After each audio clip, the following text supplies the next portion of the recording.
Today, we're diving into an explainer that's essentially a massive archaeological dig. We're going to excavate a history that has, over the decades, been largely erased from modern textbooks. We're looking at the true, completely unvarnished story of the Indus Valley and the modern-day regions of Pakistan.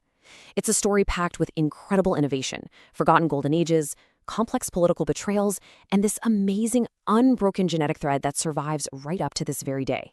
So let's explore what we actually find when we dig into the past. It's a question that sounds super simple at first, right? When does a nation's history truly begin? Is it the moment a modern political border is drawn on a map? Is it the arrival of a specific religion, or maybe a conquering general? Or is it tied to the very soil, stretching all the way back to the earliest human footsteps on that specific geography? Keep this question in the back of your mind as we go through this, because the answer fundamentally changes depending on who you ask. And that tension perfectly illustrates the core conflict of our topic today. If you look at state-sponsored history books in the region today, the official narrative claims that history essentially kicked off in 712 CE with the arrival of the Arab general Muhammad bin Qasim. But if you ask archaeologists, geneticists, and carbon dating tools, you get a wildly different answer. The scientific reality pushes the timeline back to 7000 BCE. I mean, that is a massive discrepancy. To make sense of this huge timeline, here's our roadmap for the explainer. We'll start with the official narrative, then move to ancient roots and DNA, a forgotten golden age, the realities of the Arab conquest, colonial social engineering, and finally, the unbroken genetic thread. Okay, Section 1, the official historical narrative. Let's pivot right to Section 2, ancient roots and DNA, looking way beyond the politics. 9,000. Let that number sink in. History in this region doesn't start thousands of years after the pyramids were built. It starts 9,000 years ago in a place called Mehrgarh, which is in modern-day Balochistan. And research by archaeologists, most notably Jean-François Jarige, proved this wasn't just some copy of Middle Eastern settlements. This was a completely native, homegrown center of innovation. And these folks weren't just basic farmers either. We're talking about remarkably advanced innovations here. Around 9,000 years ago, someone actually had their tooth drilled, literally a dental procedure without anesthesia, which is wild to think about. And by 6000 BCE, long before Europe had even mastered melting copper, the people of Mehrgarh were using this highly complex lost wax casting technique for metallurgy. Plus, the discovery of thousands of female figurines strongly points to a society that was highly matriarchal, worshipping fertility and mother goddesses. So we're looking at a remarkably advanced, scientifically minded society. But, human societies change.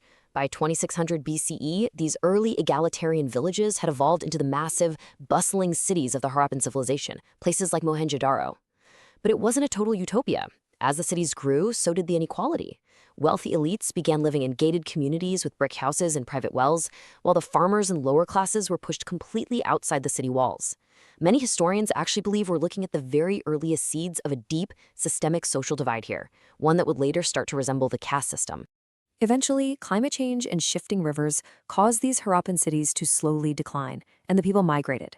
But then, around 1900 BCE, another massive shift happened. Pastoralists from the Central Asian steppes started moving into the region. Now, the absolutely crucial point here is that this wasn't some violent overnight invasion like older historical theories used to suggest. It was a slow, multi-generational migration.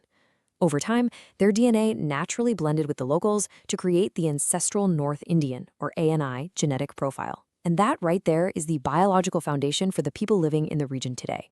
Now, with this massive migration, the ancient languages largely died out, and they were replaced by Indo-Aryan languages. But history left us a really fascinating glitch. Deep in the mountains of Balochistan live the Brahui people. Genetic tests show that their DNA shifted to match their neighbors perfectly, but miraculously, they still speak a Dravidian language, which is a language family you mostly find all the way down in South India today.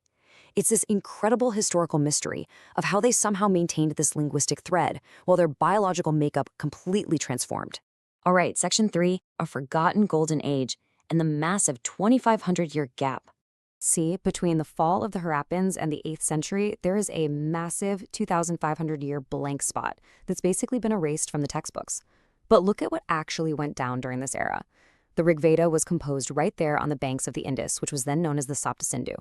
Taxila was established as one of the entire world's earliest educational hubs, hosting foundational scholars like Chanakya and Panini. This very soil saw Alexander the Great's bloody clash with King Porus at the Jhelum River. And later, under the Kushan Empire, you had Greek and Roman styles merging with local traditions to give birth to magnificent Gandhara art. It was a total melting pot of globalized culture. And all of this was essentially just deleted from the modern state narrative. Which brings us to Section 4, Realities of Arab Conquest, looking at the geopolitical facts. So, in the 7th century, the region of Sind was ruled by the Ray dynasty. But inside the palace, a minister named Chach staged a silent coup, taking the throne for himself. And to secure this brand new power, Chach brutally targeted the region's largest demographic groups, the Jat and Med tribes, who were mostly Buddhist farmers and herders at the time. This internal betrayal severely weakened the region from the inside out, perfectly setting the stage for the Umayyad invasion in 712 CE. To really understand how bad the internal situation was, you have to look at the specifics of this targeted oppression. The Jat and Med tribes were completely banned from wearing silk or riding horses. They were forced to walk barefoot, and most humiliatingly, they were legally required to carry dogs when they went outdoors. It is just a wild, staggering historical fact. Chach had basically turned his own people into second-class citizens, deeply alienating the very people who might have actually defended the empire against outside forces. So, when the Umayyad Caliphate's forces, led by Muhammad bin Qasim, finally arrived, the official claim today is often that it was a purely religious conquest.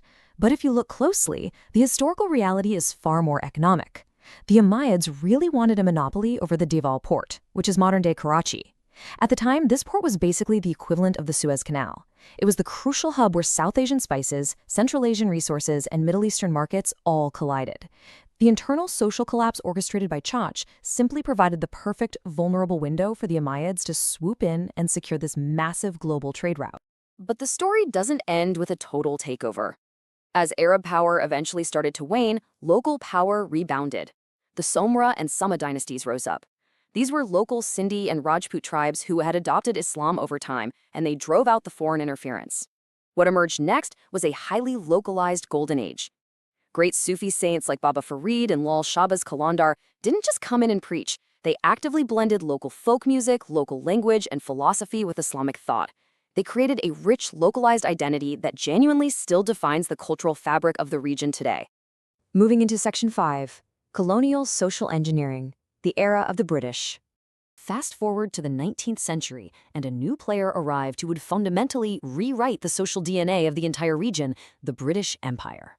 After the massive 1857 uprising against colonial rule, the British realized something very quickly. A united population was a massive threat to their control. So, to prevent any future unity, they deployed a highly calculated strategy based on a pseudoscience called martial race theory. This was a completely fabricated system designed entirely to divide, categorize, and control the local population by basically deciding right from birth who was biologically meant to fight and who was meant to farm. Let's break down exactly how this division worked in practice. The British officially designated groups like Punjabis and Pashtuns as martial races. They recruited them heavily into the military and then rewarded them with massive tracts of prime farmland in newly built canal colonies. Naturally, this consolidated their wealth and their power over generations. On the flip side, groups like Sindhis and Baluch people were intentionally excluded from the military, pushed out of the economy, and kept out of the halls of power. This resulted in deep, systemic marginalization. The ethnic tensions and economic disparities we see in the region today aren't some ancient, unavoidable religious feuds. They are the direct result of a 150-year-old colonial spreadsheet.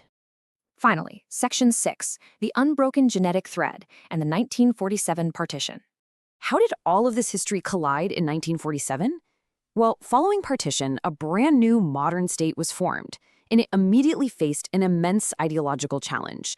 How do you unify incredibly diverse linguistic and cultural groups, Punjabis, Baloch, Sindhis, Pashtuns, and Bengalis, who all have totally different histories? The political tactic they chose was to flatten 7,000 years of complex history into a single, straightforward narrative.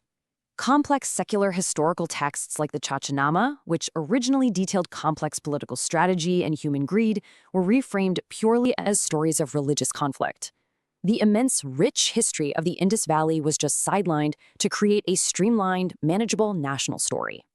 But historians and intellectuals like Dr. Mubarak Ali and Aitezas Hassan have firmly pushed back against this flattening of history. Hassan brilliantly coined the concept of the Indus person, pointing out a really profound biological reality. Just listen to this idea. The blood in their veins is the exact same blood that laid the bricks of Mohenjo-Daro.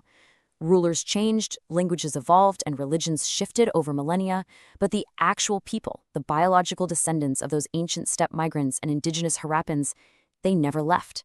They are still standing right there on the very same soil. Which brings us right back to our big question, and it's the thought I want to leave you with today. Is a nation's identity defined by the deep, unbroken geographic and genetic history of its land, or is it defined by the modern political narratives written in its textbooks? It's this constant tension between political convenience and biological truth. What do you think? Thank you so much for exploring this with me today on This Explainer. I really hope this helped you see the incredible 9,000-year history of the Indus person in a completely new light. Keep learning, and I'll catch you next time.